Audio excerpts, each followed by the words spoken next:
El 4 de mayo de 1493, el Papa Alejandro VI concede a los reyes católicos una bula a través de la que se les otorga el derecho de conquista de las nuevas tierras apenas recién reportadas por Cristóbal Colón. Apremiados por los recelos de la otra potencia marítima del momento, Portugal, se organiza una armada colonizadora sin precedentes. El 25 de septiembre del mismo año, una flota compuesta por 17 naves parte a toda prisa rumbo al Nuevo Mundo.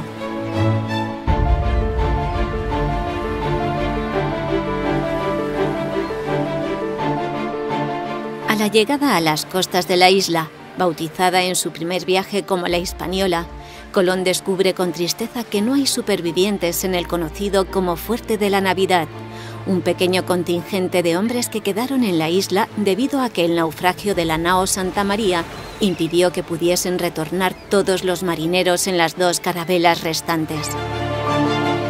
Después de 2 meses navegando para cruzar el Océano Atlántico y reconocer varias islas antillanas, y tras cerca de 1 mes navegando en penosas condiciones frente a las costas de la isla, Colón decide desembarcar y fundar junto a la desembocadura de un apacible río la que sería la primera ciudad europea en suelo americano: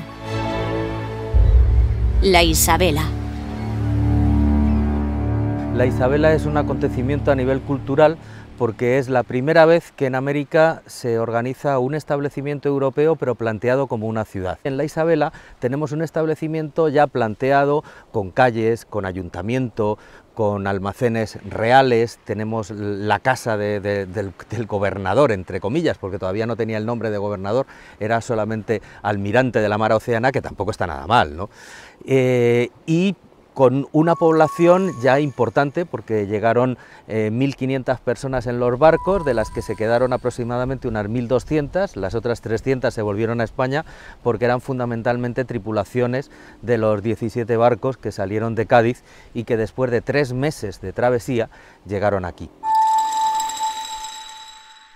Colón, además de tener una relación personal muy estrecha con la reina Isabel, o sea, se llamaban maravillosamente bien, y sintiendo a Isabel como su gran protectora y su gran sponsor, pues decidió regalarle el nombre de esta villa a la persona que más admiraba y que realmente era la madre de toda esta aventura, porque sin la reina Isabel Colón no habría podido llegar aquí, por eso le llamó La Isabela. Y a la isla le llamó La Española, porque decía que, bueno, que la belleza de los campos de esta isla le recordaba a los maravillosos campos de Castilla, y entonces decidió llamarle a la isla La Española.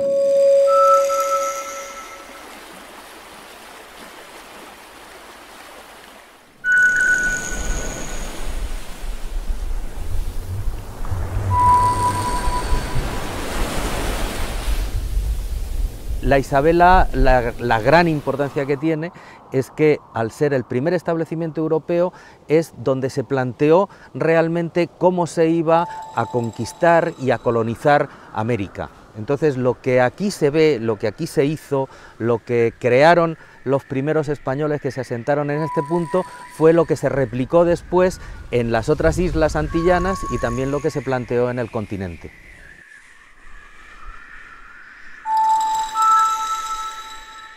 En realidad, la intención de Cristóbal Colón, cuando descubre la destrucción del fuerte de la Navidad, era llegar a Puerto Plata, porque las condiciones que tiene esa localidad, sobre todo por su bahía, ¿no?, eran muy favorables.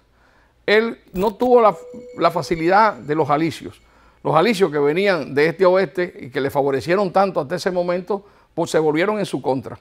Eso venían cansados los navegantes, habían problemas con los animales que traían, y Colón no tuvo otra alternativa que devolver, no llegar a Puerto Plata, se devuelve muy cerca de Puerto Plata, y entonces fundó La Isabela, en una bahía cercana al río Baja Bonito, donde no tenía las mejores condiciones, porque es una bahía muy abierta y es muy riesgosa con el viento del norte.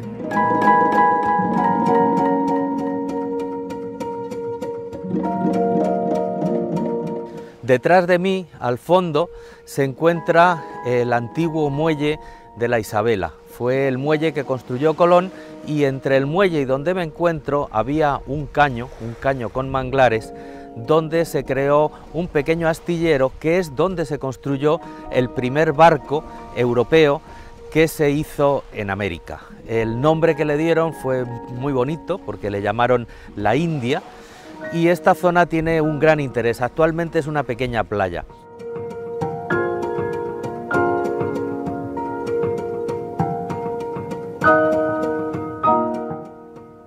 A mi entender, el área más importante que tiene la Isabela ahora mismo es el área subacuática, que no ha sido investigada y no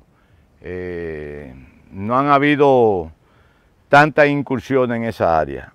Solamente se hizo un estudio de manotómetro en el área y en la desembocadura del río Bajabonico aparentemente hay algunos naufragios. No te puedo hablar con precisión si es cierto o no, pero por referencias históricas sí tenemos el naufragio de Juan Aguado, que debe estar localizado en esta área de aquí. Hemos visto algunas conglomeraciones de cañones en la parte de los paredones y tenemos referencia de que también en la Isabela se hicieron las primeras embarcaciones en América. La villa de la Isabela se encuentra emplazada en el área protegida del Parque Nacional La Hispaniola, localizado en la parte norte de la República Dominicana, un enclave de características paradisíacas, densamente poblado en época precolombina por el pueblo taíno. Los españoles lo primero que encontraron fue un poblado taíno, o sea, aquí donde estamos vivían, no sabemos cuántas personas, pero realmente había un pequeño poblado taíno porque no solamente algún cronista nos da esta noticia, sino que durante las excavaciones arqueológicas han aparecido restos de las viviendas, incluso tal vez alguna inhumación indígena de los que llamaron taínos.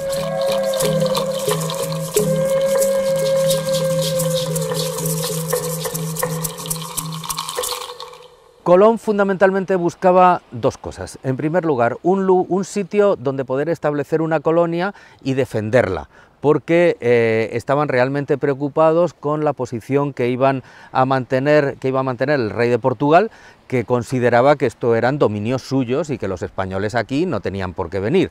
También un área donde pudiesen plantar todas las cosas que traían de España, porque de la península y de Canarias traían, bueno, desde animales, vacas, ovejas, cabras, gallinas y además todo tipo de plantas, desde melones, habichuelas, había árboles frutales, caña de azúcar, trigo, vid y claro, aquí pues encontraron la vega del río Bajabonico, así es como lo llamaban los indígenas, que era un sitio ideal.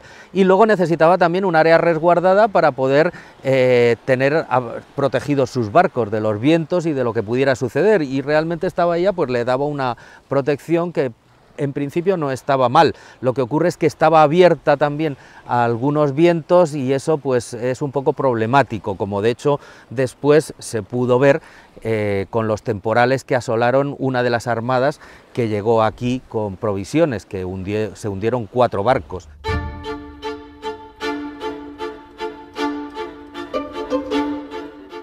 Estamos detrás de lo que fue la muralla de la Isabela, una muralla que defendía la ciudad de una posible invasión por vía marítima, pensando en la rivalidad que había entre España y Portugal. Aquí tenemos la única torre, bueno, los restos de la única torre que se conserva de aquella muralla, que sabemos que estaba jalonada por varias de ellas en todo su perímetro. Estas torres eran torres macizas, se subía por una escalerita, podían tener alrededor de 5 o 6 metros de altura y eran torres más vigías que torres defensivas. La muralla se ha reconstruido en buena parte, pero sabemos que llegaba hasta la casa de Colón, que también contaba con otra muralla. en la expedición de poblamiento realmente tenías que tener un excelente currículum, no era cualquiera. O sea, aquí no podía venir gente con antecedentes penales, digamos, de aquellos tiempos, no podían venir delincuentes, no podían venir infieles, o sea, personas que no fuesen probadamente católicas, no podían venir judíos, no podían venir personas que no tuviesen, digamos, un certificado de buena conducta y de nobleza. Aquí vinieron muchos artesanos, vinieron campesinos, vinieron sacerdotes, también vinieron soldados, vinieron los primeros 20 caballos que llegaron a América, de los cuales descenden pues casi todos los que podemos encontrar por aquí. Luego vino mucha gente noble también, pero la inmensa mayoría de las personas que llegaron venían contratadas por la corona, o sea, no venían por cuenta propia. Y eso hacía que la lista de personas fuese extremadamente controlada y que lo que llegó aquí pues era, digamos, lo más granado de la sociedad aventurera española.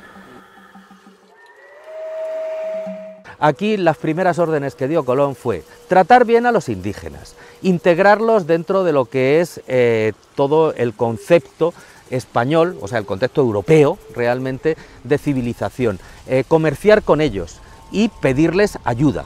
De hecho, si los indígenas no hubiesen colaborado con los españoles, aquí habría sido imposible construir la Isabela. Los indígenas fueron los primeros que les consiguieron comida, que les explicaron cómo conseguir alimentos en la zona, los que les construyeron las primeras viviendas de madera con techos de cana.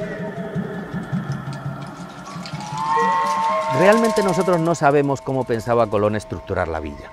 Y tampoco sabemos realmente muy bien cómo quedó esta villa. Tenemos varias descripciones. Hay algunas descripciones que hacen personas sobre la Isabela, pero que evidentemente la están idealizando. O sea, nos hablan de una villa con las calles trazadas a cordón, con una avenida principal y tal, y cuando se hicieron las excavaciones vimos que realmente eso no era así. Yo creo que esta villa se planteó un poquito más al estilo más medieval que renacentista. Esto se hizo un poquito a imagen y semejanza de lo que eran las urbes europeas. Entonces se organizó una zona señorial, donde está el almacén real, la casa del gobernador, la iglesia, en fin, donde está la zona noble, la zona administrativa, y alrededor pues se plantearon las viviendas. Y después encontramos la joya de la corona, que es la Casa de Colón. Es una casa fuerte con una muralla perimetral que además contaba con una torre y está en un punto estratégico. Y es la única casa propiedad de Cristóbal Colón que se conserva actualmente.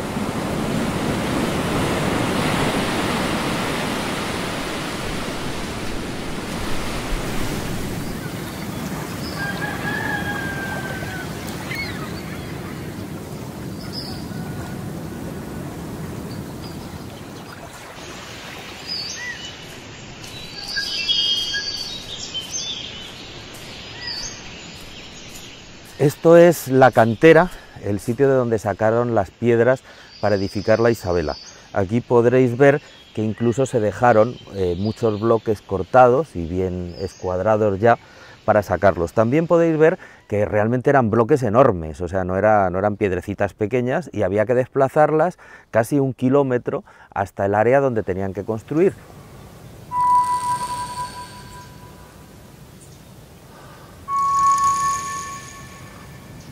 Estos son los restos de la primera iglesia que se edificó en América, la iglesia de la Isabela. Es curioso que estos restos estén actualmente a la sombra de un guayacán, un árbol maravilloso que era el árbol más sagrado de los taínos, de cuya madera fabricaban las efigies de sus deidades, de sus cemíes. La iglesia de la Isabela se edificó nada más desembarcar, empezaron a trabajar, y el 6 de enero de 1494 se celebró la primera misa.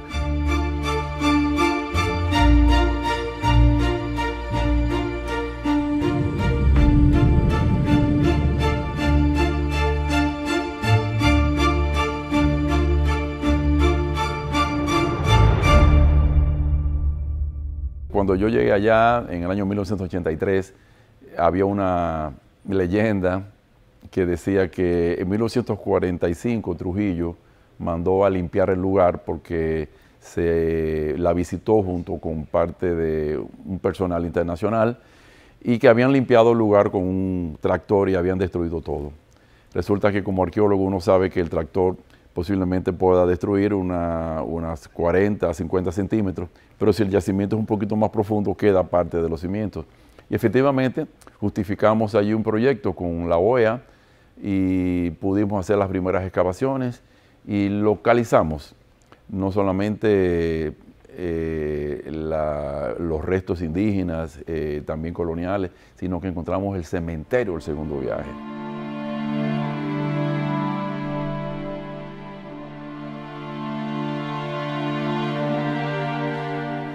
Este es el cementerio de la Isabela.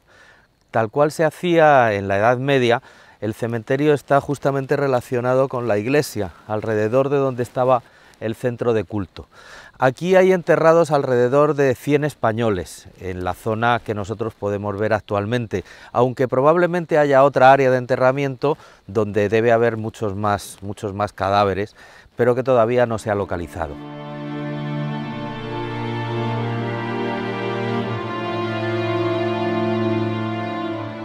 Por el hedor, como muchas personas murieron rápidamente, el hedor les obligó a enterrarlos con una capa de cal, y ahí la encontramos. La capa de cal la encontramos.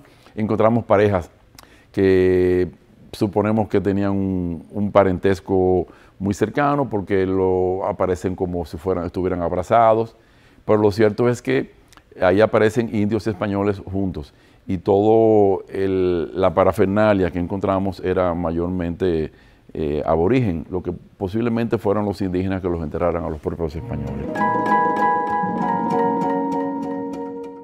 Durante generaciones los locales construyeron sus viviendas alrededor de las ruinas, estableciendo con el sitio arqueológico una relación de compleja simbiosis, tanto con los restos históricos como con los investigadores y curiosos que se acercaban hasta el lugar.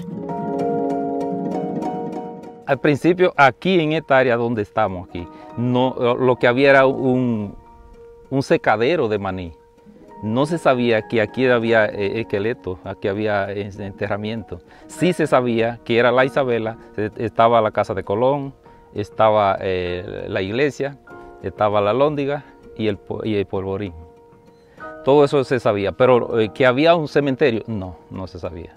Cuando se comenzaron a excavar, comenzamos a encontrar restos humanos. De ahí para acá fue que se supo que aquí había un enterramiento. Los esqueletos en una época, cuando comenzamos a encontrarlos, fuimos descubriéndolo todo y estaban descubiertos todo. Luego se mandaron a tapar, dejando uno solo para muestra a la persona que sí había un cementerio. No sé, yo era que me encargaba de untarle el líquido para que no se destruyera. Cada vez que yo cruzaba por aquí veía que le hacía falta su cosita, yo venía fuápete, y así se mantuvo todo el tiempo eso.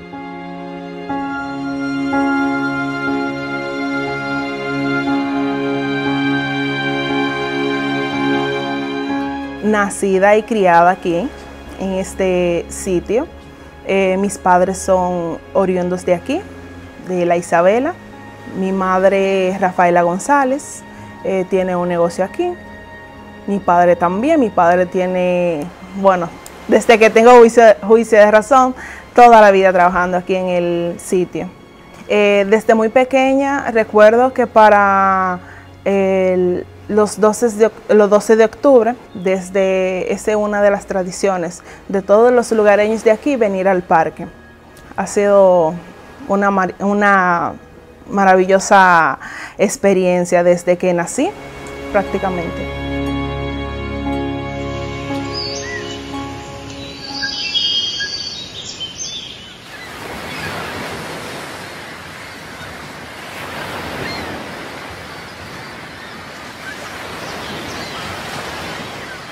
Los taínos, los indígenas, fueron quienes construyeron las viviendas y los cronistas ya nos explicaron que las viviendas de los taínos eran maravillosas, o sea, estaban construidas con troncos de árboles, tenían los muros de hojas de palma trenzadas, además estaban pintados primorosamente, o sea, realmente eran unas viviendas maravillosas y que obedecían a las necesidades del clima.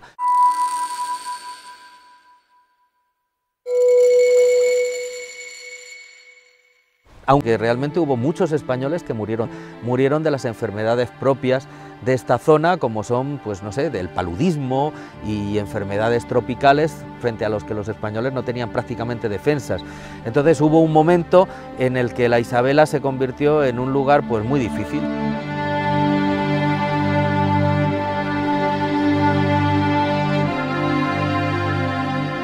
El declive de la villa empieza fundamentalmente por el descontento de buena parte de los españoles que vivían aquí con lo que fue la gobernación de los hermanos Colón. Todo este problema grande generó que hubiese una revuelta protagonizada por el que era alcalde de la villa, que era Roldán, e incluso Roldán llegó a saquear la villa y a luchar armado contra los Colón, que se refugiaron en esta casa que tenemos aquí detrás y gracias a eso salvaron la vida. Entonces los reyes, vistos los problemas que había en la Isabela, visto todos los problemas de gobernación que había con Colón, pues dieron instrucciones precisas y por escrito de que se despoblase la villa de la Isabela y que con la gente y los pertrechos que aquí quedaban se fundase una nueva villa en la orilla del río Ozama, que pasó a llamarse la ciudad de Santo Domingo.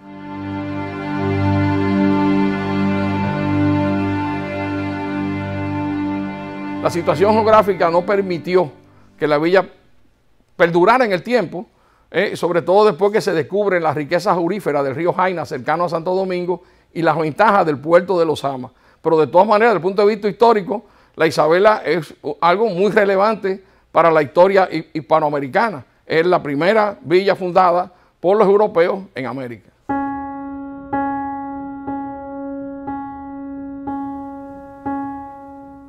Este paisaje no está en todos lados, esto es único. Cuando llegas aquí vas a encontrar la primera y única casa del almirante en América. También tenemos piezas originales de la época. Aquí también tenemos una historia única que no ha pasado en otro lado del mundo.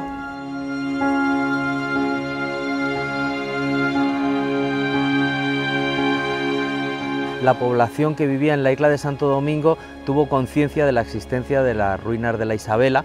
De hecho, durante muchos años incluso las utilizaron como cantera, pero la conciencia y, digamos, esa sensación de que esto realmente tenía un interés especial comienza a mediados del siglo XIX. A mediados del siglo XIX, Washington Irving escribe una obra, Vida y viajes de Cristóbal Colón, que realmente fue un éxito editorial tremendo.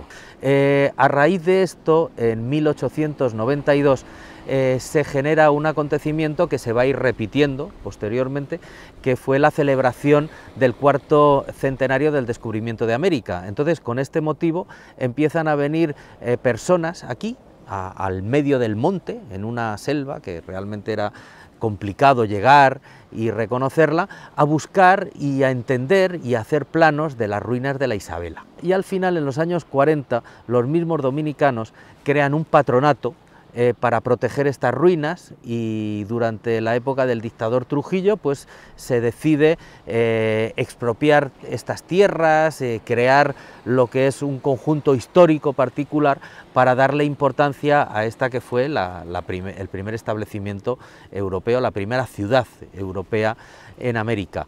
Con la celebración del quinto centenario, pues la Agencia Española de Cooperación Internacional, la Unión Europea, el gobierno dominicano se unen para un gran proyecto de excavaciones integrales del área de la Isabela y para ponerla en uso público.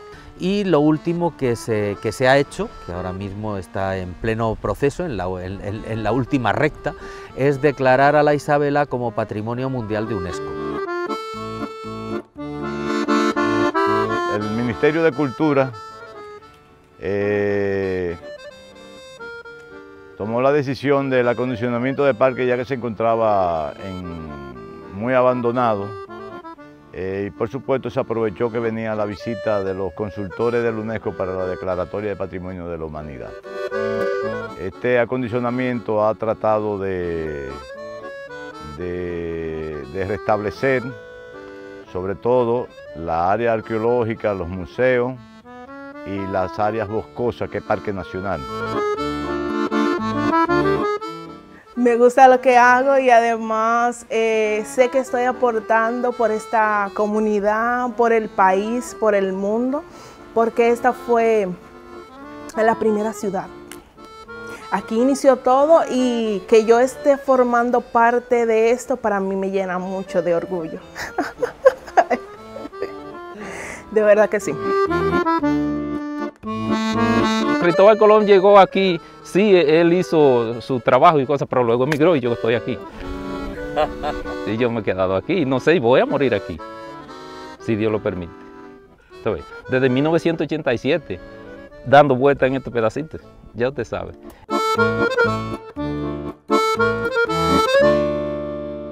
Yo creo que tienen un futuro y un futuro a corto plazo sumamente importante, porque en cuanto se hagan las inversiones que corresponden con la visión de conservación siempre manejada bajo los principios de UNESCO, que son los que nos garantizan realmente un manejo sostenible de los sitios históricos, esto puede ser un lugar de peregrinación para millones de visitantes y una fuente de riqueza para una zona económicamente muy deprimida como es esta área de la costa noroeste de la República Dominicana.